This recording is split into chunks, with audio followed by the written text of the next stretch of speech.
What is going on, Wolfpack Nation? Welcome back, y'all, to another Tuffy Talk live show, y'all. We are excited and we're counting down, y'all. As we are finally less than 6 weeks away from kickoff, baby. Looking forward to it. So excited about it. I already got my NC State football jersey, rocking it. Macon still going to be living high in the ACC championship and Final Four world, which I can't necessarily blame them, but hey, you know, I think we'll be living that back for a long, long time. But we already got Kyle in the comments section saying I'm wearing gear too, just by for the since you didn't want to bring me up, but that's fine. Hey, we can only see the gray, man. That's all we can see. Bro, I know. The gray and the shirt. The gray and the shirt. The gray and the shirt. The beard and the shirt blend in. That's right. That's right. But I got Michelle. Good marvelous Monday, Wolfpack Nation. Appreciate you tuning in, Michelle. And what's going on, Carla? How you doing? So again, any questions, comments, concerns, requests, whatever it may be, make sure to get them in the chat. We will get to them here all today. But we got myself, Layton Smith here, Macon Adams, and Greg the Leg joining us as always. And Michael should be joining us here momentarily.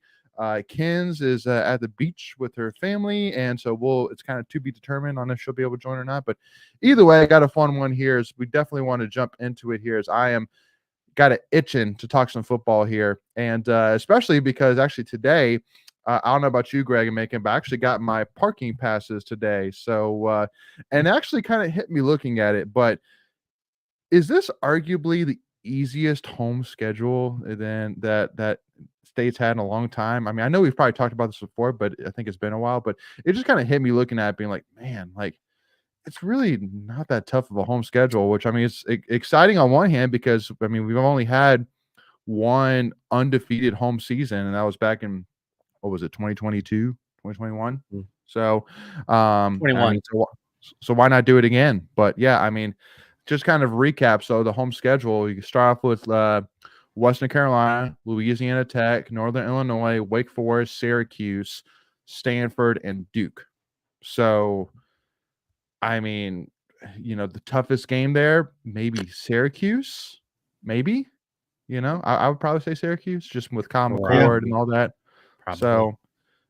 So yeah, I mean, not really the toughest schedule. Which I mean, I don't know if that's necessarily a good thing or a bad thing. I think you'd rather have some of those tough games at home, but I'm also saying, but you're also having an opportunity to, first of all, pad a little bit of that college football playoff resume that we're going for, playing some of these tough games on the road, like Clemson, like UNC, but also too, on the other side, a tough road game. I mean, the tough. Well, I guess so. I think we've talked about this before, but which game would you say is tougher, at Georgia Tech or at UNC? Just from a rivalry standpoint, I would say Carolina. Oh, interesting. Because I think the Thursday night might be something where Georgia Tech and a little bit different, but and I don't know. Georgia Tech, we could think entirely differently of Georgia Tech by the end of the season. Well, same with Carolina. Right? Haynes King is a better proven quarterback than anything I think UNC has right now. So, but Haynes King's also inconsistent. Yeah. So, for me, I think that's an interesting question.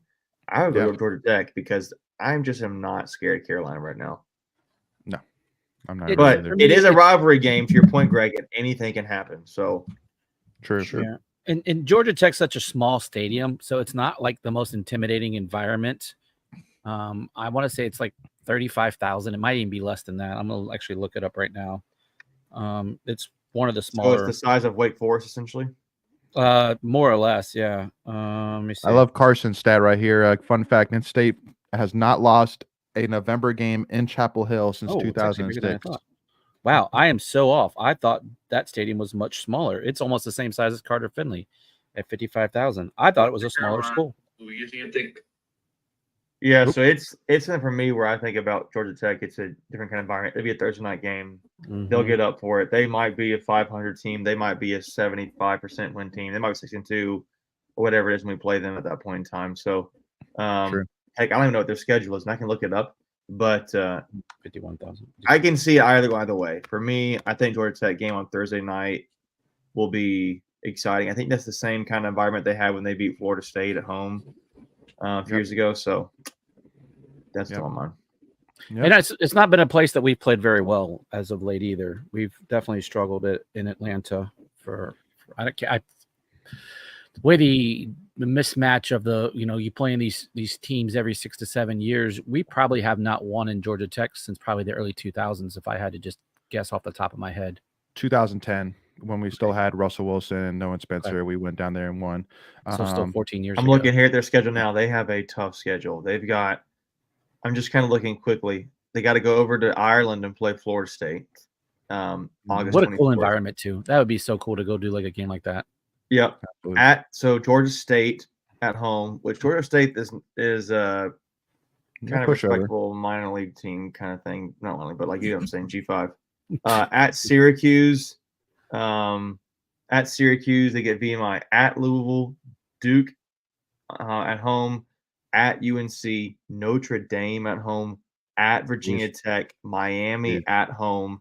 NC State, and then Georgia at home. Holy crap! Yeah, that's or wait, hold on. That's That's at Georgia. Excuse me. So, it's tough, man. So that's almost an SEC schedule. They might be broken down by that point in time. So I wonder what UNC schedule. Now I got me curious. Well, especially because the next week they play at Georgia. So, could they be like, you know what? I'm okay with moving on from this state if I could go and not get embarrassed or even pull an upset against Georgia kind of deal. There could be an option of a look ahead there for both sides. But, for us, I feel like, especially for us at that point, because for us at that point, hopefully we're trying to lock in a position to ACC championship game. While for Georgia Tech, they're just, trying to have a respectable record at that point. I'm assuming that's an interesting tidbit right here. Georgia Tech senior night. So that's kind of it's true. One of those get up, Thursday night, get up. So you would probably expect pretty close to a full house. But again, if they're not doing great, that's a fan base that doesn't really show up if they're, Yeah. No, well, that'll be kind of tough. I imagine they'll be probably down. I can't see them winning. I can't see them being what's that late in the season. So that's like one game shy of 12. So they'll be like what 8-2. I can't or 7-3. I can't even see that with that schedule. I'm thinking 5-5 maybe. Yeah. So we'll see.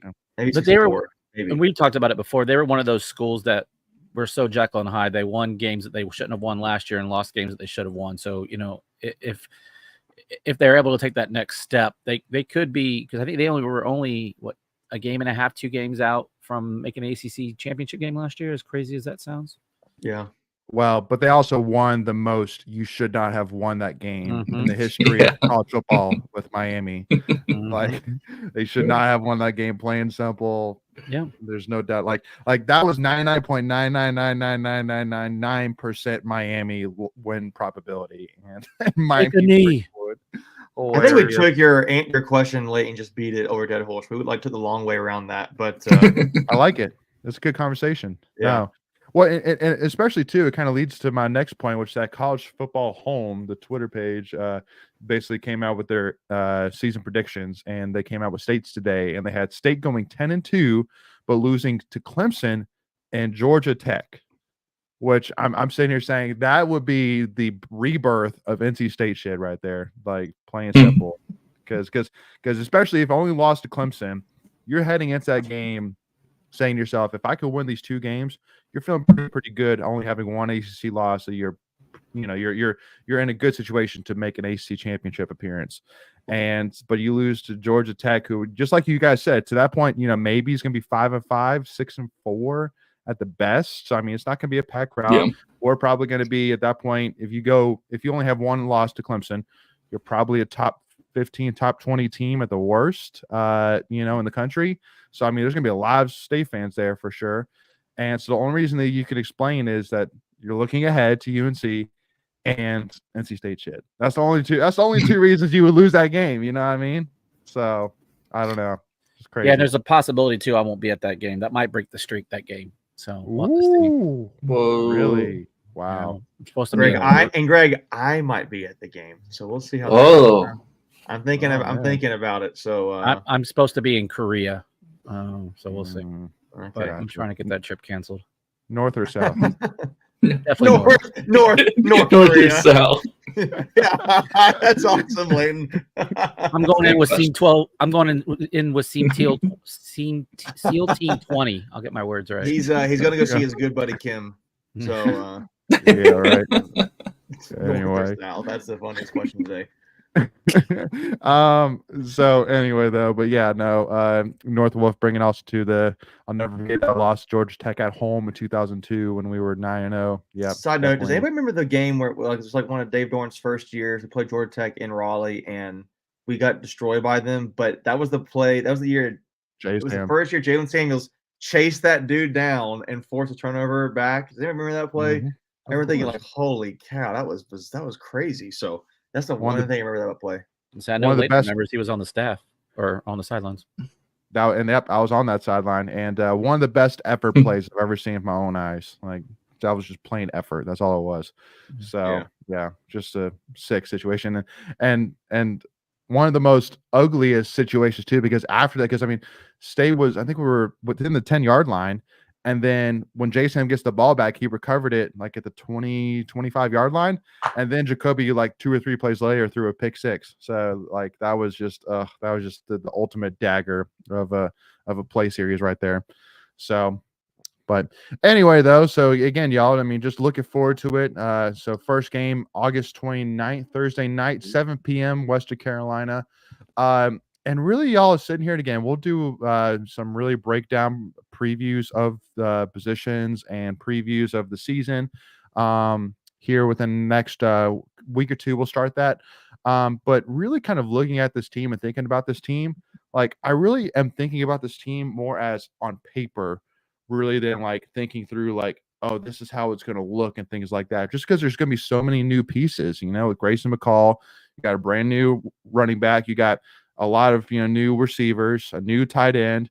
You're not going to have Peyton Wilson at linebacker anymore, which is going to be a tough pill to swallow for sure. Not seeing number 11 there. And then on the defense side, I mean, you're really only going to see Davin Vann and Aiden White being your main 2 stars back on defense. But then again, a lot of new pieces with the Coolies, with some new D linemen, things like that. You got Caden Fordham in there in the linebacker. So really looking at the season, it's kind of funny that I think this is the first time that I'm sitting here like, kind of have a hard time really envisioning how this season is going to go in my head. It's just more of like, what's it going to be on what's it going to be on paper? And then once I see the team actually in play against Western Carolina, then I think everything will start to make a lot more sense. But and anybody else kind of agreement there in terms of how this team is going to look in your head? Yeah. I see what you're saying. I feel like I had that like last season too, just with Brendan Armstrong coming in and losing everybody off the defense last year. Right. Yeah. Michael, you've had a chance to even play with this new offense, new team on the CFP or CF football 2020, right? Mm-hmm. I mean, if it's as good as in the video game, we're going to be pretty good. But so silly, stupid question, right? Because I think it ties into the real life perspective a little bit. Are you having, when you're playing the game, are you having trouble getting the ball to all the weapons? Because I feel like that's the thing, right? Like, how do you, because you like, okay, we have KC, but wait, we've got running backs, which interesting. Did anyone see that ESPN article last week about, the biggest questions for the top 25 team? And they said running back. And yes, we'll get there. It might be a tweet of the week, actually. Yeah, we'll get there. It wasn't a tweet, but it's fine. But anyway, back to the question, Michael. Like, do you feel like, okay, I have to get this guy involved, right? Because this guy's a stud, and we're not getting him the ball enough. Yeah. No, definitely. Actually, you kind of do, especially like in the dynasty, where you have to like play with players, or else that they will transfer. Like if they don't get enough production, they put that in the game that they'll be unhappy and want to transfer. Do they have NIL in the game? No, they will. I've got to be next year. No, you can't actually pay them, but well, if you want to make the game realistic, that's what you need to do. Well, and because that would be just a whole nother dynamic. That's a great point, Greg. How would the game simulate how much NIL money that you have? You know what I mean? Like that's you can sell them. You can give them a hard sell or a soft sell, but that's more about your school. Yeah. Well, But- I'll say this too, Michael, though. I actually played College Football 25 for the first time this past weekend. We were at the beach with some friends of ours, and one of the husbands brought his PlayStation 5, and we played College Football 25. And Yeah. I actually found myself using Jolie a lot. Yeah, Like, yeah, he's I very am good. I am Very good. honestly, if you had to ask me which players am I most excited about seeing play offensively, Jolie's got to be 2 or 3. Yeah, he's up there. Top 2 or Yeah. top 3. Like, that dude's just going to be like, who's the guy that we talked about at Syracuse 2 years ago? Aronde good. Rondé Not- Gatson. Aronde Gatson, bro. Same. Yeah. Aronde Gatson, right Same there, mold. and Justin Jolie, right there, in my opinion. So I don't know. I don't want to step on another tweet of the week, but did anyone see Justin Jolie's tweet about coming to play me? Yeah, You got a PS5. Oh, yeah. He said he'll challenge any fan to kick their tail. in College Football 25, I love it. Yeah, I've seen some wild tweets about the game. I saw one where the guy like destroyed his end table by throwing a controller, and he said, I think it captioned full mid-season mode already or something to that effect. Yeah. It was already it was pretty funny, but Yeah, it looks like a fun game. Well, and the one thing too, which I'm surprised, like this has got to be a Savage Wolves giveaway thing or one pack NIL giveaway thing ASAP. But like, could you imagine playing College Football 25 on the scoreboard in the football stadium, like sitting on the 50-yard line and playing? Like that would be against people the would pay player. big money against a player. Ooh, God, I would pay good money for that. That'd be Maybe so I need to cool. We need to pitch That'd be that to so Reed cool. or Steve. Yeah, no, that's $1 million idea right there. Like, wouldn't you agree, Michael? That'd be Pretty sweet. to play College Ball 25 in Carter Finley Stadium on the big board. Holy smokes. And that'd be easy to do. It would be easy to set up. It wouldn't take much. So yeah, that'd be so sick. Anyway, though, but yeah, so anything else about College Ball 25 before I jump over talking a little about ACC Media Day?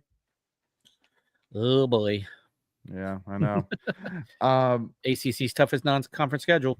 That's right. I know. Well, so two things. So one, I want to ask y'all's thoughts. First and foremost, what were y'all's thoughts about DJ Uyunglele declining to go to Media Day for Florida State? What was y'all's thoughts? I didn't know that was a To thing. be honestly, kind of respectable because he's not. I agree. He's not been there for a while, and he's giving credence to the guys who've been there, and he's not making it about him. So I kind of liked it, honestly. Or I maybe agree. he He also also- want to answer questions about Clemson for. I was going to say Florida he State. also probably doesn't want to talk about Dabo and why he left Clemson, but Right. Yeah, I mean, no. but If he respectable if he team really- everything. if he really was doing it for his teammates, that's very cool. Well, that's what he said. But yeah, no, I'm sure about in the back of his head, Michael, absolutely that's part of Yeah. it. But I mean, Brandon Armstrong had to deal with it. He got asked a million questions about, well, you're gonna have to play at Virginia. How's it gonna be? And blah blah blah. So, it's part of it. But also too, it's gonna that's gonna be so weird seeing him in a Florida State uniform. That's gonna be like that Brandon Armstrong and NC State uniform equivalent. Like it's gonna be so weird, but excited to see, especially since they play week 0 too. So we actually are less than 5 weeks away from watching them play. So that's gonna be cool. That could. I mean, this season could start off crazy if Georgia Tech wins that game because it's in Ireland, so like who knows? Like I can see it happening, maybe, but yeah. I think Florida State's a little overrated. I'm telling you. I think that's when you pick off I think teams so. the most is earlier in the season, right? You almost saw it a couple years ago when we, barely beat ECU and teams just trying to figure things out, figure rotations, quarterback situations. There's, all kinds of different complexities and moving parts to why you could or couldn't succeed. So yeah, it'd be fun. Plus, I like getting up at like 8 o'clock in the morning to watch football. That's fun. Sure. Give me that. Now, last question before we jump into the other big news, which came from ACC Media Day today. Michelle asking, speaking of NIL, what were our thoughts about Jim Phillips' comments about not wanting athletes to become employees of universities? Too late, Greg. Yeah, too late. That's kind of. I mean, you're not employed. Really they're being paid by the fans, right? They're not being paid by not the soon. university. Not no, soon. they can legally be paid. I think starting this year. I thought. Correct. I forgot about that. Yeah. Yep. Which I mean, again, take the burden off of me as a fan. I mean, I'm all for it. I would just assume everything come under one umbrella where the players are employees of the university, and I just give all my money to the Wolfpack Club, and then they let the Wolfpack Club go figure it I out. wonder if Here's it's my more budget. work for them and they don't want to deal with it. I wonder if that's part of it. Hashtag too. not my problem. Like, Right. just take my money. I hate having to figure out, okay, I can give this much to Savage, this much to, or, you know, Savage / one pack. Cause you know, You have a budget and you have to budget it out. Yeah. And then speaking of that, I just got a text from a friend. Like, I don't know if you guys saw, but the Wolfpack Club donations are going up next year. Minimum buy-ins. Oh, are they? From Yeah, where they are are. they now? It's going from 120 to what? Yeah, so that still stays the same. The 120, Oh. the base entry still stays the same. It's the other levels. Like I think I'm in for the Lobo Club right now, and I think that's like 750, 800, and that's going up to 1,000.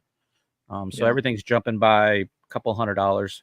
So you have the bottom tier, the teammate club, which is 120, and then it jumps to 500, and then basically at that point it goes 1,000, 2,000, 3, 5, 60, 6,500, 10, 12, 12, 5, 2,000, 20,000, 25,000, and 50,000. So Yeah. But is it not? Well, I was going to ask Michael, isn't it, and Greg, isn't it going up because of the required donation that they're adding in? I think that's I think separate, to be honest I think with it's you. I think it's in Yeah. addition.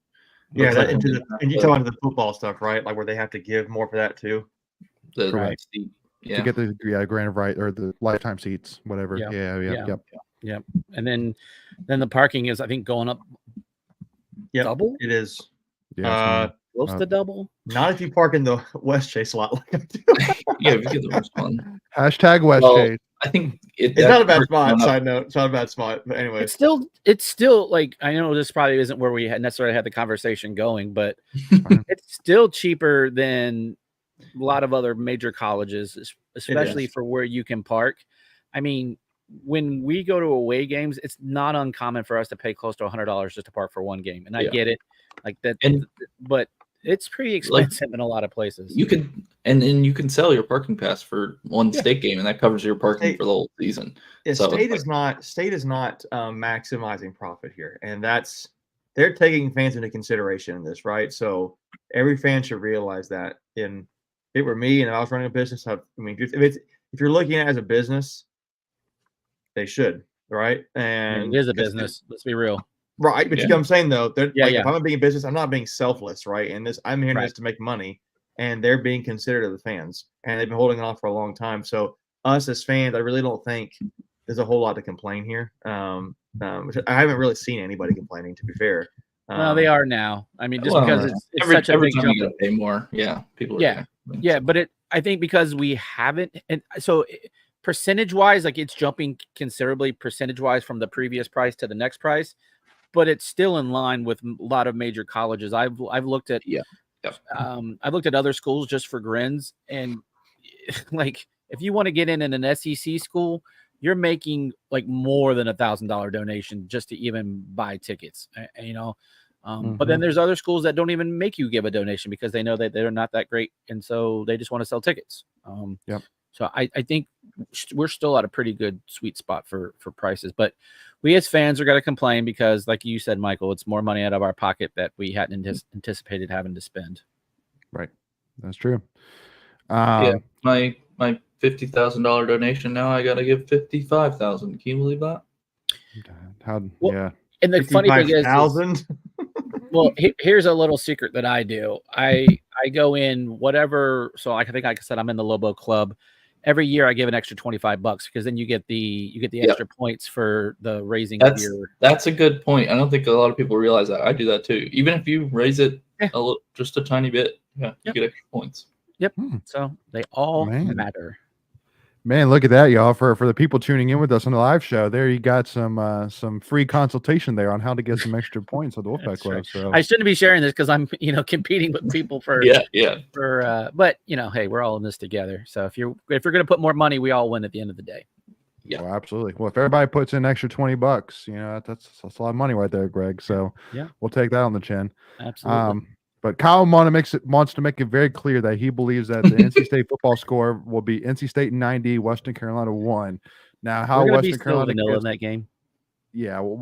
And how Western Carolina gets 1 is beyond me. So let me know, Kyle, how that's going to happen. Run the ball that game. Just run the ball. It's like Canadian football. When you don't return a kick, the other team gets a point. I think that's they're going to do some Canadian scoring. Yes. No, it's going to be the most vanilla offense ever, and I guarantee you, after that show, or after that game, that we're going to be coming on Tuffy Talk show, and everybody's going to say, Like- "What's going with the offense, man? Dude, what is an eye doing, man?" So, like, bro, so do you go third string quarterback and save? Save CJ? No, because you want to get No. the gel going a little bit. You don't want to. I think it's gonna be a thing like you get to the third quarter, you're up by like 4 touchdowns, and you're like, all right, now let's go. What is especially because, unfortunately, knocking on wood over here. Don't worry, I'm knocking on wood. Grayson McCall has a terrible history with injuries, so God forbid. I mean, that you have to use him. You want him to be as ready as he can be. So if that means you give him a quarter and a half of the Western Carolina game to go and play with the second stringer, second string, then so be it. You know what I mean? But yeah, no, you got to play for this season. You can't play for next season, as we've learned, and as today's college football playoff, or as today's college football environment is, nobody's guaranteed to be here next season. Nobody. Yep. Nope. Agreed. So, my interesting thought I had. Go ahead, Craig. If you got something? No, that was my same thought. I was just curious as to what everyone else thinks because, to your point, we thought we would have MJ Morris this year, right? And that didn't turn out to be the thing. And end up being the best. And I'm okay with that. Yeah. That other tweet of the week, the other potential tweet of the week, Greg. Yeah, we talked about that yesterday. Yeah. But no, for me, like when you brought that up, like going vanilla against Western Carolina, and the contrast there obviously was just like going wide open against Tennessee. Do you go wide open against Tennessee? Do you go like no hold bars against them? Because here's why I say that, because they're non-conference, right? So you want to get that win, but is it like a thing where you open up the entire playbook against Tennessee? Well, I think that earlier you're not even going to have the entire playbook either. Like, through the season, you still implement. You just don't have enough time to implement everything in the first couple of weeks. So yeah, I guess that point, those are the 2 games that would be like your biggest wins. But I still count it as a non-conference game. Like Clemson, absolutely. To me, I'm thinking like that's the biggest game of the schedule. Right? You have to do everything. Yeah. Well, so you're finally coming around to what I said earlier this year. Then the Tennessee game is meaningless. I don't know what meaningless. I'm just like, well, I guess it's how the state views their roster in relative to their opponents, right? Because if it'll tell me that, to me, they really don't think these other teams are that good. If they really open up, also they want to win that game. But you get what I'm saying? Like, do you want to show all the other teams your playbook? I don't know. I think because the schedule's so easy, it really may not matter. But and I'm totally being tongue in cheek, so please no one take serious when I say it's meaningless. Like, but to your point, the ACC games have more weight in the grand scheme of things. Though a Tennessee win, and you go say 11-1, but miss the ACC championship, that's a big feather in your cap if you're potentially looking at an at-large bid. Oh yeah, but again, and we talked about this in our Discord. I don't see the ACC getting at-large bids. No. Well, no. 11-1, yeah, for sure. Not so we'll sure, see, man. Yeah, Michael. Well, 11-1, you don't think we get into playoffs? That means we either win against Clemson. 11. I'm with Michael. 11-1 for sure. We're in the playoffs. 10-2. That's where it gets tricky. 10-2. Right, if you look at the top 12 last year, and there was if you look at the top 12 last year, because I've been doing the last 12 teams. There's only 3 teams that got 2 losses in the top 12. It was Arizona, which I think that's a good argument. Like you could be the Arizona, like the Pac-12. So then you had I think LSU and I can't remember who the team was, but then when they got to 13, Penn State, they had 3 losses, if I'm not mistaken. So if you had a 2-loss team, you were in the top 12. Go ahead, Greg. Okay, so let me throw this out there. We go 11-1 or 11-2 because we lose the ACC championship game. So say we lose to FSU. Okay, and we lose. So you can't get in 11-1. So you'd be technically at 2 loss. What if I told you Northern Illinois? You just absolutely blow. Wow, that's if we're going to give respect to the hypothetical. No, that's still. Then you have wins over. You have a neutral site win over Tennessee and a road win against Clemson. You're still in. It's a bad loss, but you're still in. He tried to throw us off track there, Michael, but he didn't have it. Even with yeah. as soft as a schedule we have. I think so. I think What- that Tennessee and Clemson being that one's neutral site and one's on the road, I think those will. I asked my dad this question, kind of going back on that. Then I'm really Yeah. bouncing here. Which is the tougher matchup? Do you think Tennessee on a neutral site or Clemson at Clemson's a tougher game? I think Tennessee's going to be better than Clemson for this season, so I would probably say on a neutral field. Though you get more points technically if you win on a away field, right? If we're using the net, right? If you're Clemson using hardly the net, never loses. Net. Clemson almost never loses at home, so that's the other thing I think about too. Like, yeah, But here's my thing though. So first of all, so Michelle's saying from the recruiting perspective, Tennessee is Yeah, not meaningless. oh, 100% nationally for 20%. sure. And then Carson saying Tennessee game is nothing to lose, everything to gain. So here's my two things about Tennessee. So making you ask the question, do we show everything against Tennessee? So the only thing which I'm saying in terms of yes is that if you do show, like, let's say like a trick play where Kevin Concepcion's in a Wildcat and you have a guy coming in a jet sweep across him and Casey keeps it. Well, now for that Clemson game, you can do it that you set the same thing, but that jet sweep actually gets it from Casey that time. So it can set up play, especially with Robert Nye, with how creative he is. I'm not necessarily worried about showing too much because I guess what I guarantee you with Robert Nye and with the fact you have a 6-year quarterback in Grayson McCall, they can understand anything. They can put anything in place. They'll be fine. I'm not worried at all about showing too much to anybody. But also too with Tennessee is that again, it's more of that. Can we take that next step as the program? You know what I mean? Can we beat an SEC school in Charlotte? Can we beat an SEC team at a neutral site? Period. Honestly, I think the bottom line is I think Doran's you play the game to win, right? And so the goal is going to be to win. So if that means opening the playbook all the way, sure. I mean, then they do it. I just think what State has done in the past is in the last season, and their recipe for success is get a lead early, and then just milk it out essentially as they go through it, and not being conservative, but basically playing to your defense, right? So, I think that first half is going to be the deciding factor in the game for State. If not, then that's where I think the interesting call be like, okay, how far behind are you? Are you down by a touchdown? Are you down by 3 touchdowns? Are you like, or are you up by a score? Are you up by 3 scores? Because I think at that point, then you can kind of play it. Ride Jordan Waters or whoever, Raphael, you can do those kinds of things. Shorten the game. Yeah. So it'd be interesting. I just think there's going to be some future thinking somewhat with it, but I think ultimately is, look, don't overcomplicate it. I guess the KISS analogy, keep it simple, stupid. Mm-hmm. You're there to win the game. So yeah. Anyways, I see Benjamin said the red light's on for baseball. Yeah, we got a new guy earlier today. Yeah, okay. We'll talk about that here right now. Last comment, Michelle saying Dua is needed to win to defeat Tennessee. Absolutely. 100%. Michelle and Macon are on connection right there. So with that being said, y'all, let's jump on over some tweets of the week, y'all.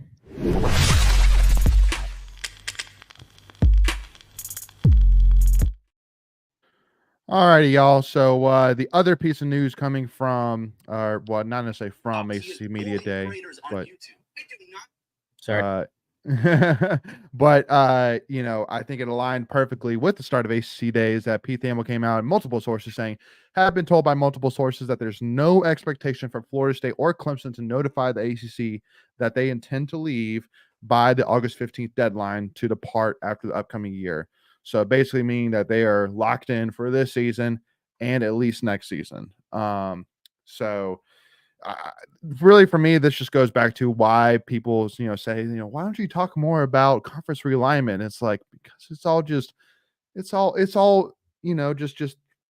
throw it up in the air. Just take a bunch of pieces of paper, rip it all up, throw it in the air and just see what happens. Like, that's basically what conference realignment is. Nobody knows. It's all speculation. There's nothing concrete. Like, it's all just, I don't know. We'll see.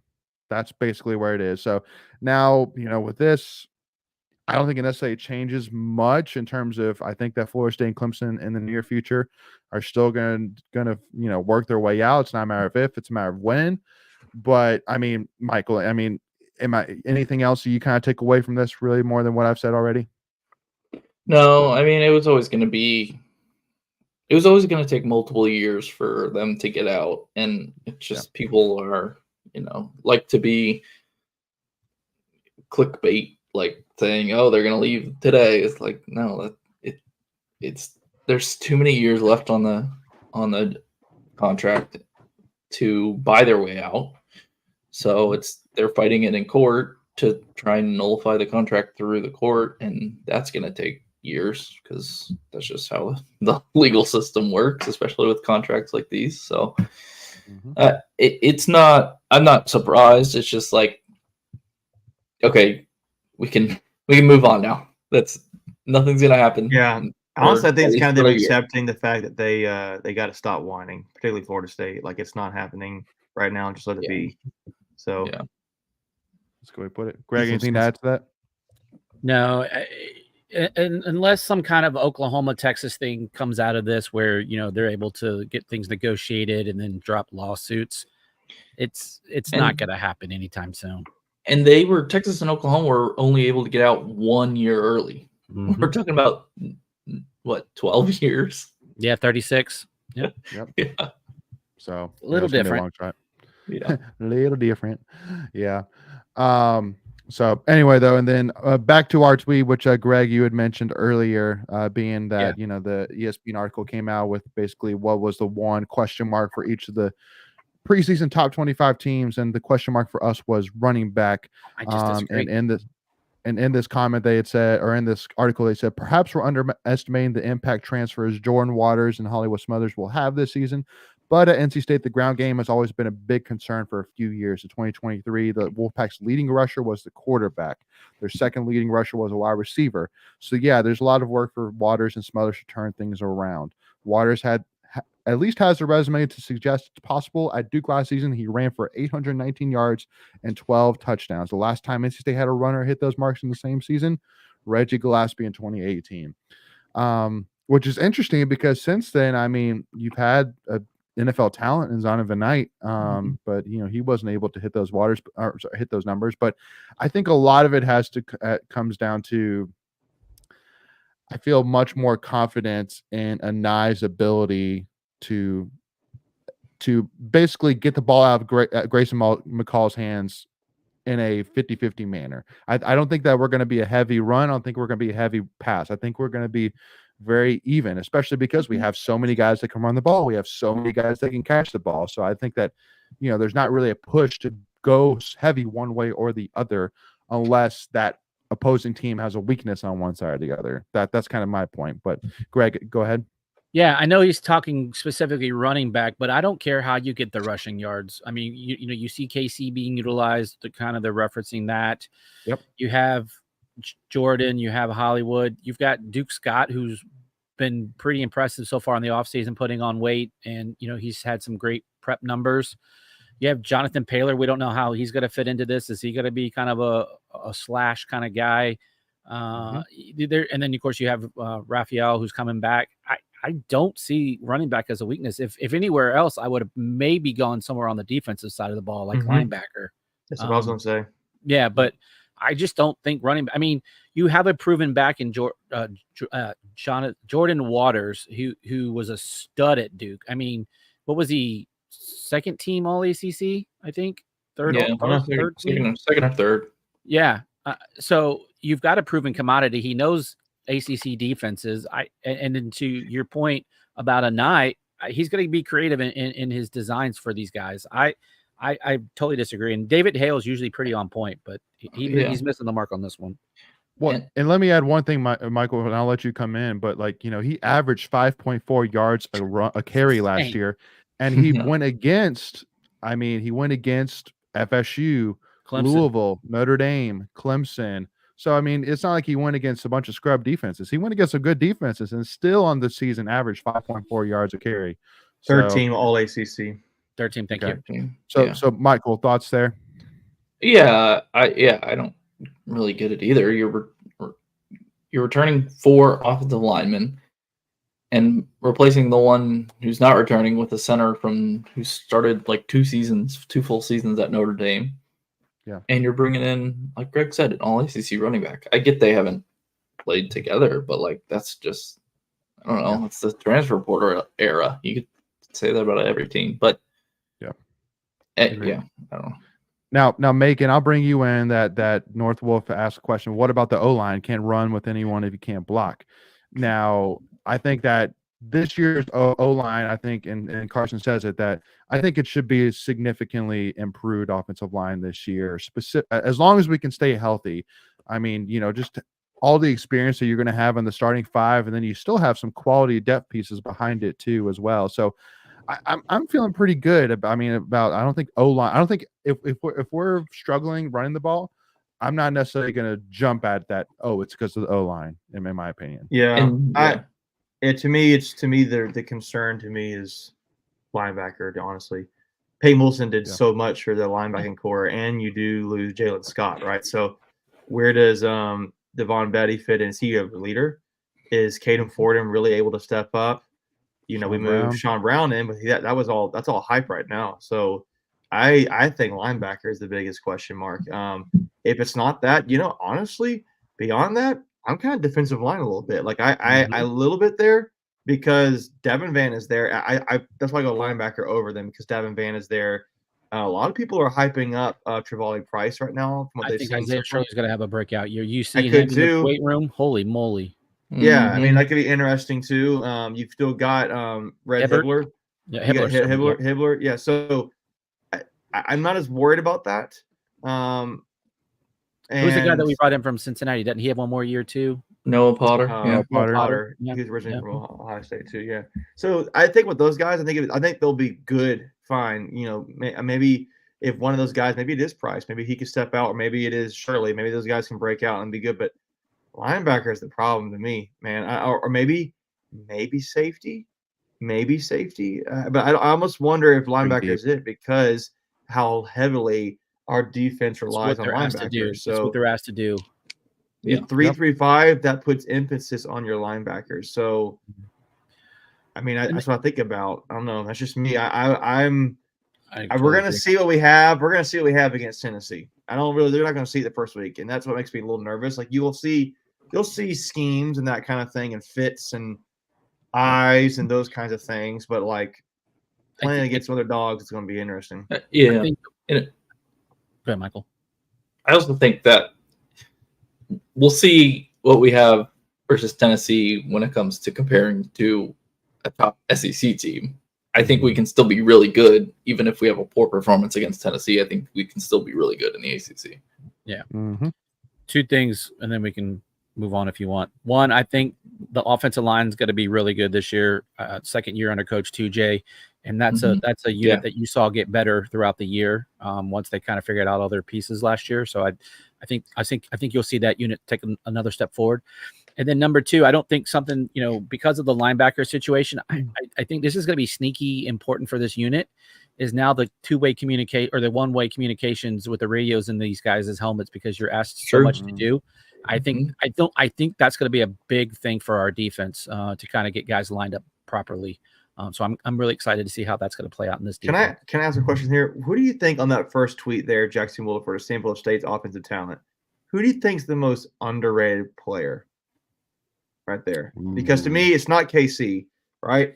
It's not KC. I wanted to say Belton, but then I thought, no, he's mock first round. I don't know if he's underrated. Corral. So it's Corral. Is it? I mean, I don't know. I mean, like McCall, probably not him. The dude was a solidified starter at Notre Dame, which is known as basically offensive line U, and now he came to NC State, and now he's also too under Garrett 2J, who's been synonymous with developing offensive line talent. So I think it's a fair point. Yeah. But you're saying underrated? The most underrated? Yeah, like who's not getting the attention they deserve out of all this? Yeah, I think it's Corral. Yeah, and I think that's going to be helpful because State's offensive line still has McKay and Belton, and I'm thinking of Peak on there, and they're going to be a better offensive line. They're going to be a better offensive line, in my opinion. And there's still people not even mentioned on wide receiver that I think are going to play significant roles this year. I think Grimes not even there. Well, Grimes is on there. He's on the right-hand side. The second page. Oh, I'm thinking on the left side. Sorry. Oh, yeah, that's fine. But I think Anderson's going to be big this year for at wide receiver. As a freshman. Yeah, as a freshman. And then, I don't know if we're talking – I kind of slide in – if it's not Corral, it might be Noah Rogers. Like as crazy as that sounds, we haven't people haven't seen him yet. So that's why I don't know if yeah. People aren't getting the credit. Yeah, I don't know. But I mean, you're talking a 5-star kid that went to Ohio State. Yes, I know he didn't get the reps there. So but he's just not. I mean, 5-star guys just don't fall in NC State's lap. That's kind of where I'm going, and he's not. He's just not being talked about a lot. At least I don't feel like he is, because KC's getting all the attention, right? And I think. Go ahead. No, I think another guy that I don't see on this list at all, and I think it's interesting because they're almost like forgetting about him. Was anybody like just sleeping on Javonte Vereen a little bit too? Like, I feel like he could be a guy he had moments last year, right? He's a true freshman, so he wasn't looking great. State went away from him as the season went on, but I think even Benjamin makes the comment kicker, like it's gonna be a big key too. So new kicker. I just don't know if I think kicker is going to make the games easier to win for us for sure, right? It's going to be like but I wonder if this offense is going to be dynamic enough where we're not going to necessarily need to worry about as many field goals. But in those big games, I think we will. There's just so many weapons though. I mean, I know you can't get a full like dissection of it from a spring game, but I mean that red zone offense looked nasty with Jolie. You can get so creative when those spaces get tight down there. I think there's just Jolie gets like 7-8 touchdowns this year. Oh, easy. I think he does. I think he's going to lead the team. I don't know if that's necessarily a hot take. I kind of do too. I think it's a hot take. I think it is. It's like, really, the tight end's going to be your leading touchdown receiver? Like, that's the last time we had a legitimate tight end. George Brown. I'm thinking of. I'm thinking Carrie Angeline. He's like Angeline. Angeline. Yeah, Angeline, not Angeline. Excuse me. Yeah. I mean, so I know we had moments with Trent Penix. Unfortunately, he couldn't stay healthy. You had some guys that really wasn't a. Greenwich, really was David Greenwich. David Greenwich is also another one that's pretty good. He was pretty good, but to my point, this opens up a whole lot of stuff. Like, you have a safety valve now, right? Like a guy that could probably scramble, find the quarterback, find a soft spot in the zone, and then make a catch. And then, dude, he's explosive with the ball. Like, that's the insane part. And I'm really excited to see how they use him against Tennessee, because he went off against Tennessee last year. I'm telling y'all right now, the fall camp reports from Pack Pride, Wolfpacker, IPS, wherever you watch it, those things are going to be hot pancakes, man. That is for sure, man. Speaking of that, you guys see the syrup that was ready to go? Heck yeah. No, nice little move there. I mean, like, just like seeing like who's impressing, who's the ones, oh man, that's gonna be so key. It's crazy. And you got Collins over here, like, he was starting to break out about halfway, 3/4 of the season last year. Like, he was starting to, like, that Wake Forest game was kind of like his coming out, and he was UNC, he was huge. UNC, he was huge in that game as well. Yeah, the last 3 or 4 games of the season, he really turned it on. So you would accept, hopefully, that he takes that next step. I'm so excited. Just buckle your seatbelts, y'all. I'm just really curious to see how. I feel like the toy chest for a 9 in this case is like, he's never had a bigger one. And it's going to be like, it would be like, I would be licking my chops, like salivating, thought of like, okay, what if I did like a 3 running back set with Hollywood, with Raphael, and I did it with Waters, and then I just, or put KC in the backfield. You put Paylor, Hollywood, and KC in the backfield, or something like that, where it's pure speed, or no whatever. You put a Vereen and Jolie on the field at the same time, or whatever. So there's a ton of speed on this offense, which is insane, right? I think this is probably one of the fastest, if not fastest. I mean, I know we had Naheem and he was next level, but we usually had one, right? There's multiple ones on, whether it's out of the backfield, wide receiver, Jolie. Like I said, Jolie's got good speed. I can name you 8 to 10 guys off the top of my head that are speedsters on this offense. Okay, here's a side note question. We haven't talked this concept. Jalen Coit was a pretty good punt returner. Mm-hmm. How long of a leash does he get? Because these guys are a different kind of speed, right? So it's probably not long, but I don't think he drops 1 or 2 and he's done. He drops 1 or 2. But I don't think he did 1 last year. So I know he was really good, right? He was really good. Yeah, he was top 5 or 6 in the league on punt returns. He's It might have really been higher good. than that. He might have been top 3 or 4, Yeah. to be honest with Really you. good. Well, really who's good. going to be your kick returner? That's going to be a fun one too for Doran to figure out. Julian so. Gray's gone, right? Julian Julian gone. Gray's. I think again, depending on how you want to use Paler? these guys, right? Like, is Paler? Are you going to burn Paler's red I think shirt? Paler. I think Paler too. Yeah, Dude, no, pure again, speed, dude. There's gotta go. unfortunately, red shirt's just such a like why even red shirt guys anymore, in my opinion, unless it's the medical, like honestly, save unless it. they ask I for kind of it. save it, but like if you're going to, because if he gets hurt, then you still got it. So. Anderson's fast too. Holy moly, Anderson's fast. Yeah. Yeah, He did. but He he did returned punt kicks. returns. He did kick your punt returns in high school. So Mhm. Yeah, I don't know, man. I feel like kick returner makes Central Paler because he came in late, and it's not a whole lot of scheme thing to worry about there. Right. It's just like catch the ball, Go and go. north do your south. thing. Yeah. Let's go do your thing. Yeah. Well, and especially, I mean, he came in as an athlete, not necessarily a running back, wide receiver. He played, all the positions on the field. yeah. He's like, he just like watching him. I've watched him in person. He's like, he just fits your kick return scheme. That's when I think kick return, I think Jonathan Paler. Period. So anyway, real quick, I jumped to it. 2 huge commits to over the weekend with Isaac's Sowells. I'm sorry. I'm Souls. so sorry. Isaac Souls. Isaac Thank you. Souls. Spike Souls is his nickname. Spike. Yes, sir. It reminds Yes, me of the sir. kid from Little Giants. Anybody remember Little Giants? Spike. That's a Yeah. great movie. Which, by the way, you could not get that movie on DVD for years. I don't know if No, anybody you knows can that get story, it. You can get it digitally though. Anyways, yeah. Sorry, Yeah. random. Great, but I love that's a great name for a football player. Spike. Yeah. Did you see why he's called Spike? No. Nope. Because Okay. Go ahead. Well, I forgot the story now. Hold on, I'll find it. It's a funny story. Do you know why he's Yeah, Spike? No, I don't. Yeah, I don't know either. You guys tell me. Because someone named him Spike. I don't know. Did you guys know he's called Yeah. Spike? Yeah, I don't. Yeah. Well, It's a good story. That's all I remember. Well, here's the other thing too. He and Gibbs have really connected. So that's like something great to see. Man, you look at Coach 2J, what he brought in last year, and you'll start to see some of those fruits with Smith. You got guys that can be swing guys. Obi, he's a big dude. Like, and then Ja'Carrius Speak will be our next first round draft pick, guaranteed. Yeah. If he keeps it up, he's going to be a first round draft. He pick. might be underrated, and he wasn't even mentioned on that list, right? That you just referred to, and he's only going to get bigger and stronger. Yeah, he was really good at run blocking, but not so much at the pass blocking. Well, because I feel like that you still haven't like you've been like you got a taste of his ceiling, but you haven't necessarily seen it. But Zeke Correll, again, he was the starting center for Notre Dame, So, but yeah, no, again, Ja'Carrius Speak, I'm telling y'all, he's without doubt within not this year, but 2026, he'll be a first round draft pick if he keeps it up. Or it could be next. Yeah. Oh, you find it? I found it. Yeah, I knew I saw it. It's on IPS. His nickname, so he's Isaac Souls Jr. So his dad's nickname was Ike for Isaac, and he's small person Ike, so he's Spike. I like it. Wow, I like it. Thanks for making us. That sounds like let's figure out a way. I forgot what it was. Let's figure out a way to give this guy a reason to be called Spike. That's legitimate. I was hoping somebody else read the article and was like, or maybe it's the hair. I haven't been on IPS in like a week. I got to catch up on IPS. It's been a minute since I've been on there.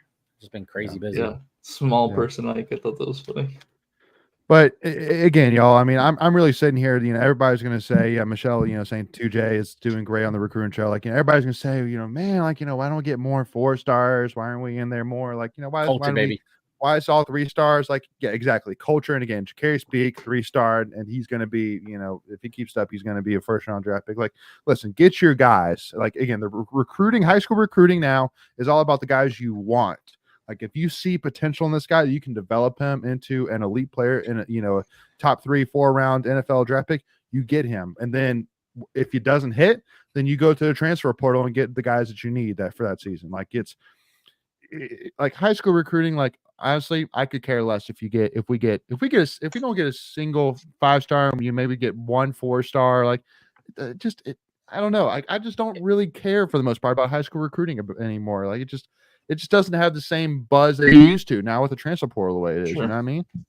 But it feels like every target that Coach 2J wants, he's getting. I don't feel like we're losing out on guys that we're targeting, especially at least at offensive line. It feels like every time you hear like, oh, this is a rumor that this guy is going after, and then 3, 4, 6 weeks later, he's committing to state. And I'm like, okay, then you're getting your guys. So what else do you want? If that's who you're targeting, like you're already getting the feel and the sense of what you can mold them into.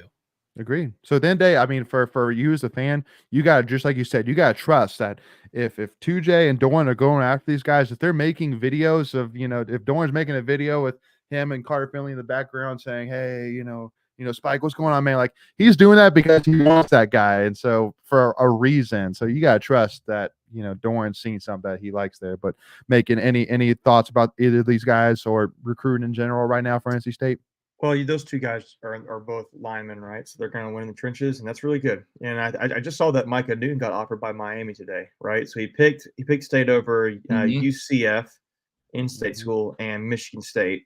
And he had some other decent offers, but Miami comes in late. It does make me wonder if a school like that does kind of catch a Florida kid's mind. But Souls picked us over Kentucky and South Carolina, right? So Kentucky's the home team. And, I think they said that the state of North Carolina had a weaker recruiting class this year. So you lost a lot of the guys states recruiting or out of state. But, I think these are really good pickups for state. Clearly, if some of these other schools are starting to continue to offer them, state people know state recruits well, right? So Yep. if the staff wants them, I want them. So I think they'll be really good pieces. Amen. Moving on to our next tweet of the week, the announcement came out over the weekend that Chancellor Woodson announced that he will retire after this academic year. And he'll be finishing up here his 14th year or 15th year with NC State. And definitely going to be a loss for sure. Now, I know that there are some people commenting saying, still talking about, his vote as a part of, letting Stanford and Cal into the ACC and all that. And listen, y'all, I mean, Chancellor Woodson, I've always said that because, my wife, remember, she went to South Carolina. They have a president. So I always used to joke with her saying, okay, you guys have the best president. We have the best chancellor. And I'm telling you, there's nobody that's more approachable than Randy Woodson. Mm-hmm. There's nobody that fought more on multiple fronts for NC State than Randy Woodson. I mean, every single time that there was a move that needed to be made from an athletic or academic standpoint to take NC State to the next level, he was there right in front of it. And NC State would not be where it is as one of the premier engineering institutions in the country, if not, one of the top in the world. Athletically, where it is, with Debbie Yao, with Boo Corrigan, and all the coaches that we have, without Randy Woodson. It's as simple as that. Now, am I saying that it's a majority because of him? No, not necessarily. But without him doing his part, we would not be here. Simple as that. So, making any thoughts here about this news here, man, or anything else you'd add? No, I think in general that Randy Woodson's been a really great chancellor for NC State. He's brought up the rankings of NC State as a public university and nationally significantly. I don't know the exact numbers, but I know they've been posted somewhere. Yeah. He also has this air about him where he really seems, like you said, approachable, like you said, Leighton, relatable. Very. I know I can think about him, for me, being a guy who loves playing guitar, writing music, and that kind of thing. Seeing him kind of during the Packapaloozas, like play up. I remember seeing him and Dave Dorn and Scotty McCreery up on stage playing guitar, and they got the guy from American Aquarium, his latest Red Chair Talks, whatever they call it, and they have him playing guitar too. I think that's just cool, fun personality side, I guess, of Randy Woodson, but he really has things embodied NC State well. So there's things anybody can find but faults about him. I have my own thoughts about some of those things, but I think the positives outweigh the negatives with this guy by a lot. And I think he's done NC State great service as a chancellor. So I'm really glad he was a chancellor. And the one thing which I'll add, and then Greg and Michael, I'll let you guys come in if either of y'all want to say anything. But the other thing I'll say as well, like you were saying, making like him playing guitar with Scotty and Dorn, like that's not a facade. That like he didn't do that just because like somebody said, hey, you should go do that, like, to make you look better. Like, no, that's just him. Like, he just fits NC State. Like, why do NC State fans love Dave Doran? Because he's one of us. Like he fits us. Like he's a truck, fishing guy wearing cowboy boots. Like he fits the prototypical NC State fan. And Randy Woodson, even though he's the chancellor, so I mean, at a lot of schools like that are more upscale academic, where it's more cup and tea, like academic focus, like no, like he fully understands the need for athletic success, but he also understands what it takes to, and what it means to have, like North Wolf saying, a top 30 public university in the country. So Michael, Greg, any final thoughts here about Randy Woodson here? He's been great, like we've been saying. He's been here longer than most, and I think that's definitely brought stability to the school, and that's reflected in the rankings, like we talked about. But it's tough to see him go, but that's just kind of how it goes. Got to replace him with somebody better. Big shoes to fill. Yep. So. Obviously, I'm the one soul that didn't go to State, and you guys were both at State, or all of you, were at State when Chancellor Woodson was there. But I think, he just embodies what NC State is, to your point, Leighton. He's a guy that came from Purdue University, which is a school very similar to what NC State is. He's probably the type of guy that you could sit down with a red Solo cup and have a drink, and he would have a drink. He's raised the level of the university. Applications have gone up like 200% since he first came. If you're a kid from Raleigh, you're not getting into State. He's raised the level of what NC State is, and I've ran into him a couple of times, and he's always say hello, and he goes out of his way to be a nice soul. And in a world where these chancellors and presidents only last 5 to 7 years, you have a gentleman that's lasted 14 years. So that tells you all you need to really know. Agreed. All right, Greg. So we'll switch on over to one of your favorite worlds, which is baseball, baby. And I saw some stuff's been happening. Yeah, some stuff's been happening for sure. Cozy, Eli, Butters, and Whitaker all getting drafted, and then AMAC and Garrett Pennington, and now also to Sam Highfill got signed as free agents. So, Greg, were you a little bit surprised at all that Cozy fell to the second round at all?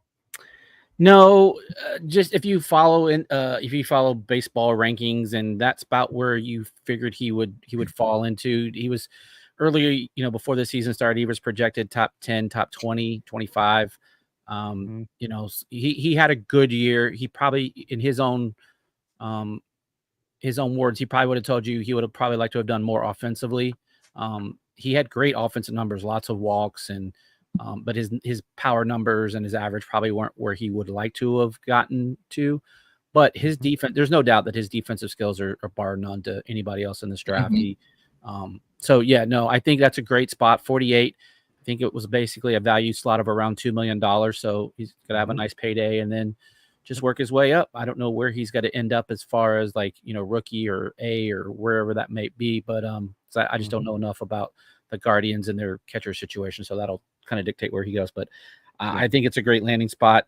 They have really good minor league system. So he's gonna do and fare very well. Yep. Now, so Buttersworth's already, announced he's gone. Serrano, Eli's gone. He's gone. He and Whitaker traveled out together the other day, so he's gone. Yeah, and again, drafted in the 4th round. Like I don't know what the value was, but it was probably significant. I think I saw that today. He's like 600,000. Yeah, I think it was like 697. So he got a little bit more. Yeah. So good for him. Between 6 and 650. But again, we talked about it for baseball. Kind of, they're slotted, but not slotted. Like there's some wiggle room. So since they paid Eli a little bit more, they're probably paying one of their other draft picks a little bit less. Yep. Correct. But a guy that hit over 400 in the postseason, and then the fact that, like you had mentioned before, Greg, that now that he has that, leverage of the extra year to put against, go and take advantage and cash out and go play for New York Mets. That, hey, they can use all the help they can get for sure. So, Yeah, Real quick, I want to share a real quick story about go for it. Sam. Really, really cool story. His grandpa actually was signed by the Philadelphia Phillies back in the day, Joel Highfield. So I think that's just a really cool story that, if his grandpa was around today, like that would be pretty cool, I think. So I just wanted to share that lineage is there. And he's coming down to your neck of the woods from what I understand. I was gonna say, Michael. do you know where he's starting? Because if it's single A, that'll not be 100% sure, but it sounded like he's going to be in Florida. So he's going to be, because there's 2 Clearwater teams. So I think for sure he's going to end up down your way. But yeah. So yeah, you got him, and then AMAC signed his contract yesterday, I believe, or Saturday. And then I'm assuming Pennington's probably already signed his as well. But yeah, lots of news there. And then we got 3 new recruits over the last week. The latest coming in today, shortstop out of San Diego. There you go. DiCrisio. I think DiCrisio, I think. Yeah. DiCrisio, I think is how you pronounce his name. Justin DiCrisio. Yeah. So really high average shortstop. So assuming you have a lot of infield guys now, so it's going to be interesting to see how that plays out, because you have Lyons, you have DiCrisio, of course you have Luke, Nixon. Yeah, and I'm missing one more. There's one more that I'm just drawing a blank on. Havner, you still have Havner, and there's one more on top of that. And the Ole Miss transfer. That's Lyons. Oh, that's Lyons. Okay. There's one more guy up there. Nixon, Havner are returning, Lyons, and DiCrisio. There's another one. I thought there was one more. There's the catcher. There's a freshman, I think, coming in. It's a freshman that's coming in. Well, there's Carr, the JUCO guy. Carr. The JUCO guy, he just signed the other day. And then you have the freshman catcher that they flipped from Georgia. Correct. Look at you, Macon. Then there's Ty Head, the guy from that didn't get drafted yet. Yeah, the flip from Georgia is Preston Bond. So he's got some numbers. So yeah, we got some depth pieces. We got some pitchers. Got a couple pitchers coming. So it'll be interesting to see where everyone slots. You only have so many starting positions, and we got a lot of starter arms. So, Greg, only because I want to get to a couple other things, I want to ask you, and then we'll move on from this. But if you had to give Elliot Avents a letter grade for the off seasons so far, what would you give him? Yeah, baseball is really tough. In terms of the moves that he's definitely. So he's definitely plugged in positions that we needed. I'm interested to see, because he's recruiting on potential, a lot of potential. Obviously, we got the third baseman that came in from Georgia Tech. So these are he brought in a lot of freshmen that had limited plate appearances, but were highly touted out of prep. And so I think it's a solid B. With potential to be an A- when it's all said and done. I think, again, if these guys pan out the way, and look, Coach Hart, and I know you just wanted me to go real quick on this, but Coach Hart is such an excellent recruiter, and he can develop hitters. Just see what he did with AMAC in one season. AMAC had career numbers. Pennington had career numbers. So I think older guys were pretty much developed, and he still got that extra production out of them. Yeah. So I think definitely a B+. Yep, agreed. Now, first thing I need to get to, shout out to Tar Heels for Life, saying at least one fan base is excited about football. I'm going to be getting drunk a lot this year. I don't know. I mean, their schedule's just as easy as ours. They could get 8 wins and still be. I think if honestly you had a quarterback like you could count on, because football is just a quarterback-driven sport, and so I think if you had that quarterback solidified, like I don't know how I would feel if we didn't have Grayson McCall. Yeah, well, but but again, I mean, shout out to you, Tar for Life, for being a good sport. Appreciate you being here, man, and or one man. Anyway, and then Benjamin saying we're not done yet, FYI, talking about baseball recruiting. So love to see what that comes to. Real quickly, I mean, we got to give a shout out here to Danish. Not that one. That's not Danish. This one. They're both about the same height, so I got it confused. Anyway, so Dinah Schneider now winning her 3rd singles title on the WA Tour in 2024, all on 3 different surfaces as well. So I mean, for those who are not tennis followers, basically there's dirt, grass, and clay. No, clay And is so, dirt. Clay is the dirt. okay. Yep, then Like what a hard else? hard court. Hard Like a court. hard court. Hard court. Yeah. Hard court, Clay. or / clay, and Grass, then clay, and grass. hard, which is artificial grass. Yeah. Okay. Yeah. So now she's won her third title, now up to number 23, the 23rd best women's tennis player in the world right now. And That's she's pretty crazy. Nuts. and she's only 19 years old, if I'm not mistaken. Yeah. She's only No, 19 I years old. told some of my friends this weekend when I was Holy at the lake cow. with them, I was like, guys, side note, I told them about Caitlin Tuohy. I was like, I went on that tangent for about 5 minutes. And then I was like, Diana Schneider, though, like you're talking about the Olympics, she's going to be there. You need to watch her. She's going to be really good. And she's not officially representing Russia, so you can cheer for her. Right. Yeah. Right. She's I unofficial. think though. that was Northwolf that told us that last week or week Yeah. before. Yeah. Yeah. So I'm okay with that then. Yeah. But again, I mean, I think that, we talk about Caitlin Tuohy and build a statue, and I mean, I don't think with Diana that you can necessarily build a statue just because she was only here for 1 year. But in terms of being, one of the I always kind of think about how remember at the AC tournament how the two teams that are playing, they'll bring up like famous alumni or whatever. Mm-hmm. Like, can Diana Schneider be our first tennis player famous alumni on the screen? I mean, I'm sure. she's a top 25 best women's tennis player in the world right now, like at all ages. That's I crazy. think she's in the quarterfinal. I think she made it to quarterfinals in Wimbledon. Yeah. Third round or quarterfinals. Yeah, one of those two. Yeah. And she lost to the tennis player who beat Coco Gauff, who's broadly regarded as the number 1, number 2 best women's tennis player in the world right now. So I mean, it wasn't a bad loss whatsoever. She's from UVA. I think the right. girl that beat her went to UVA. Who she's beaten twice before. So I mean, just didn't go her way. So I think the other thing too that's important to note is I think, to your point, she's elevated the program because she was on the squad that went to the NCAA championship finals, and just last week they approved a $4 million renovation to the tennis facilities. Mm-hmm. So there you go, right on cue. Thank you. Absolutely. So yeah, no, again, I don't think that happens. I don't think that happens if you're not, in a NCAA championship. I mean, how can you not? I mean, again, you're Simon Ershaw. You're walking around like Mr. Puffed Out Chest to every single top recruiter in the country, saying, "Listen, Diana Schneider, that number 23, before even 20, like she can't even drink, and she's one of the top 25 best women's tennis players in the world." Yeah, that's NC State. Like that's crazy. I bet she drinks vodka. Yeah. It probably doesn't apply in She Russia. drinks Savage Wolves vodka. She can't drink in the U.S. and she's one of the top 25 best women's tennis players in the world. That's crazy. Yeah. So anyway, I know that we had a couple of basketball tweets a week to get to. We may have to save that for another it's not time. a big deal. Let's do it. But anyway, y'all. But I mean, again, we just had too much fun talking football, all things football, man. And again, it's gonna be so much fun.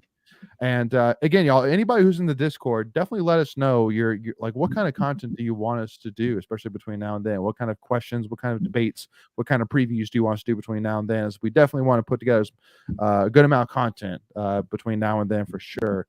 As again, we're just excited as you are.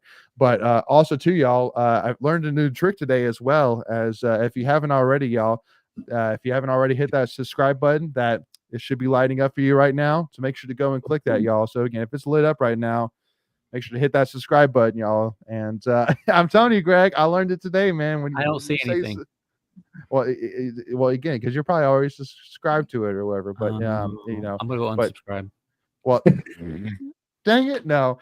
And honestly, to be honest with you, I know it's on videos, but I don't know if it's necessarily if you are live and you say subscribe. But I know if it's a video and you say subscribe, it actually will light up. So yeah, y'all, again. So either way, y'all, hit that subscribe button right now. If you haven't already, y'all, do us a big favor, hit that like button, y'all. And if you're listening to this on Spotify, iHeartRadio, Apple Podcasts, wherever you listen to it, do us a big favor as well. Leave a 5-star review. Greatly appreciate that as well. And again, y'all, stay tuned, y'all, as we have some awesome content coming out here very, very soon. So stay tuned, y'all. Greg, Macon, Michael, any final comments before we wrap this up? Meet the Pack Day is coming up, 17th of August. So I'm sure NC we'll State's, advertise it some more. Yeah, and the NC State Football Media Day is Thursday. So AC Network content will be Thursday for NC State. So stay tuned, y'all. Alrighty. Well, Michelle, Northwolf, Benjamin, everybody, appreciate y'all tuning in. We'll see y'all soon, and go Pack, y'all. All right.